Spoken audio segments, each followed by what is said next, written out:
Character ఆర్టిస్ట్గా కమెడీగా మంచి గుర్తింపు తెచ్చుకున్న ప్రవీణ్ లీడ్ రోల్లో నటించిన చిత్రం Bakasura restaurant. Viva Harsha title రోల్లో కృష్ణ భగవాన్, షైనింగ్ ఫణి, కేజీఎఫ్ గరుడరామ్ ఇతర ముఖ్య పాత్రల్లో నటించారు.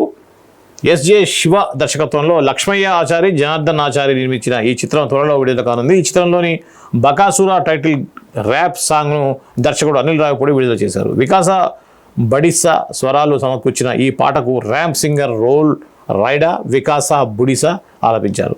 ఈ సందర్భంగా అనిల్ రావిపూడి మాట్లాడుతూ ఈ పాట సినిమా ఐడియా బాగున్నాయి. ప్రవీణ్ హీరోగా రాబోతున్న ఈ చిత్రం మంచి సక్సెస్ కావాలి. తొలి చిత్రం దర్శకుడు ఎస్జే శివతో పాటుగా అందరికీ ఈ చిత్రం మంచి పేరు తీసుకురావాలని అన్నారు. హంగర్ ఎంటర్టైన్మెంట్ రూపొందిస్తున్న ఈ చిత్రంలో ప్రతి సన్నివేశం ప్రేక్షకులు వినోదభరితం అవ్వడం ఖాయమన్నారు. ఇది మనకు తెలుసు, ప్రవీణ్ మంచి నటుడు, మంచి జబర్దస్త్ ద్వారా వచ్చేటువంటి ప్రవీణ్ చాలా చిన్న చిన్న క్యారెక్టర్స్ కామెడీ చేస్తూ హీరో పక్క కనిపిస్తూ ఉండేటువంటి ప్రవీణ్ ఇంపార్టెంట్ రోల్లో హీరోగా అంటున్నారు. ఇంపార్టెంట్ రోల్లో వైవా హర్ష టైటిల్ రోల్లో వస్తున్నటువంటి సినిమా ఏదైతే ఉందో ఇది బకాసుర రెస్టారెంట్, ఒక డిఫరెంట్ టైటిల్తో వచ్చేటువంటి ఈ సినిమాలో దీనికి సంబంధించి అనిల్ రావిపూడి ఆ యొక్క యూనిట్కి ఒక బెస్ట్ విషెస్ చెప్పేటువంటి విషయం ఇక్కడ వార్తగా వచ్చింది.